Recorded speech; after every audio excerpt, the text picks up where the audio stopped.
ಕಿಸಾನ್ ಫಲಾನುಭವಿಗಳಿಗೆ ರು. 8,000 ಮೋದಿ ಹೊಸ ಘೋಷಣೆ. ಫೆಬ್ರವರಿ 2019ರಲ್ಲಿ ಕೇಂದ್ರ ಸರ್ಕಾರವು ಕೃಷಿ ಅಭಿವೃದ್ಧಿ ಮತ್ತು ರೈತರ ಕಲ್ಯಾಣವನ್ನು ಬೆಂಬಲಿಸಲು ಪ್ರಧಾನಮಂತ್ರಿ ಕಿಸಾನ್ ಸಮ್ಮಾನ್ ನಿಧಿ ಯೋಜನೆಯನ್ನು ಪ್ರಾರಂಭಿಸಿತು. ಭೂಮಿಯನ್ನು ಸಾಗುವಳಿ ಮಾಡಿದ ರೈತರು ಮತ್ತು ಅವರ ಕುಟುಂಬಗಳಿಗೆ ಆರ್ಥಿಕ ನೆರವು ನೀಡುವುದು ಈ ಯೋಜನೆಯ ಉದ್ದೇಶವಾಗಿದೆ. ಹಣಕಾಸು ಸಚಿವೆ ನಿರ್ಮಲಾ ಸೀತಾರಾಮನ್ ಅವರು 2024-25ರ ಬಜೆಟ್ಗೂ ಮುನ್ನ ಆಯಾ ಕ್ಷೇತ್ರಗಳ ತಜ್ಞರೊಂದಿಗೆ ಸಭೆ ನಡೆಸುತ್ತಿದ್ದಾರೆ.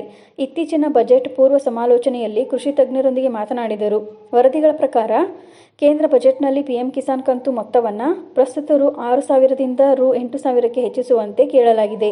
2024ರ ಬಜೆಟ್ ಕೃಷಿ ಸಂಶೋಧನೆಗೆ ಹೆಚ್ಚುವರಿ ಹಣವನ್ನು ಒದಗಿಸಲು ಮತ್ತು ನೇರ ಲಾಭ ವರ್ಗಾವಣೆ ಮೂಲಕ ರೈತರಿಗೆ ಎಲ್ಲ ಸಬ್ಸಿಡಿಗಳನ್ನು ನಿರ್ದೇಶಿಸಲು ಪ್ರಸ್ತಾಪಿಸಿದೆ. ಫೆಬ್ರವರಿ 2019ರಲ್ಲಿ ಕೇಂದ್ರ ಸರ್ಕಾರವು ಕೃಷಿ ಅಭಿವೃದ್ಧಿ ಮತ್ತು ರೈತರ ಕಲ್ಯಾಣವನ್ನು ಬೆಂಬಲಿಸಲು ಪ್ರಧಾನಮಂತ್ರಿ ಕಿಸಾನ್ ಸಮ್ಮಾನ್ ನಿಧಿ ಯೋಜನೆಯನ್ನು ಪ್ರಾರಂಭಿಸಿತು. ಭೂಮಿಯನ್ನು ಸಾಗುವಳಿ ಮಾಡಿದ ರೈತರು ಮತ್ತು ಅವರ ಕುಟುಂಬಗಳಿಗೆ ಆರ್ಥಿಕ ನೆರವು ನೀಡುವುದು ಈ ಯೋಜನೆಯ ಉದ್ದೇಶವಾಗಿದೆ. ಇದು ಅವರ ಕೃಷಿ ಅಗತ್ಯಗಳನ್ನು ಮತ್ತು ಮನೆಯ ಖರ್ಚುಗಳನ್ನು ಪೂರೈಸಲು ಸಹಾಯ ಮಾಡುತ್ತದೆ. ಪಿಎಂ ಕಿಸಾನ್ ಯೋಜನೆಯಡಿ ಅರ್ಹ ರೈತರು ಪ್ರತಿ 4 ತಿಂಗಳಿಗೊಮ್ಮೆ ರು. 2,000 ಪಡೆಯುತ್ತಾರೆ. ಕೇಂದ್ರವು ಇಡೀ ವರ್ಷಕ್ಕೆ ರು. 6,000 ಬಿಡುಗಡೆ ಮಾಡುತ್ತದೆ. ಹಣವನ್ನು ನೇರವಾಗಿ ಫಲಾನುಭವಿಯ ಬ್ಯಾಂಕ್ ಖಾತೆಗೆ ಜಮಾ ಮಾಡಲಾಗುತ್ತದೆ. ಇದುವರೆಗೆ ದೇಶಾದ್ಯಂತ 11 ಕೋಟಿಗೂ ಹೆಚ್ಚು ರೈತರು ಪ್ರಯೋಜನ ಪಡೆದಿದ್ದಾರೆ. ಈ ಕಾರ್ಯಕ್ರಮದ ಆರಂಭದಿಂದಲೂ ಒಟ್ಟು ರು. 3.24 ಲಕ್ಷ ಕೋಟಿಗೂ ಹೆಚ್ಚು ಹಣವನ್ನು ವಿತರಿಸಲಾಗಿದೆ. 3ನೇ ಬಾರಿಗೆ ಪ್ರಧಾನಿಯಾಗಿ ಅಧಿಕಾರ ವಹಿಸಿಕೊಂಡ ನಂತರ ಈ ನಿಧಿ ಬಿಡುಗಡೆಗೆ ಮೊದಲು ಸಹಿ ಮಾಡಿದವರು ನರೇಂದ್ರ ಮೋದಿ. ಪ್ರಧಾನಮಂತ್ರಿ ಕಿಸಾನ್ ಯೋಜನೆಯ 17ನೇ ಕಂತು ಅರ್ಹ ರೈತರಿಗೆ ಬಿಡುಗಡೆಯಾಗಿದೆ. ಈ ಹಂತದಲ್ಲಿ 9.3 ಕೋಟಿ ರೈತರು ಪ್ರಯೋಜನ ಪಡೆದಿದ್ದಾರೆ.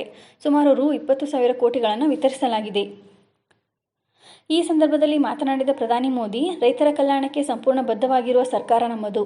ಹೀಗಾಗಿ ಅಧಿಕಾರ ವಹಿಸಿಕೊಂಡ ಬಳಿಕ ರೈತ ಕಲ್ಯಾಣಕ್ಕೆ ಸಂಬಂಧಿಸಿದ ಮೊದಲ ಕಡತಕ್ಕೆ ಸಹಿ ಹಾಕಿದ್ದೇನೆ. ಮುಂದಿನ ಅವಧಿಯಲ್ಲಿ ರೈತರು ಮತ್ತು ಕೃಷಿ ಕ್ಷೇತ್ರಕ್ಕೆ ಹೆಚ್ಚಿನದನ್ನು ಮಾಡಲು ಬಯಸುತ್ತೇವೆ ಎಂದು ಹೇಳಿದರು.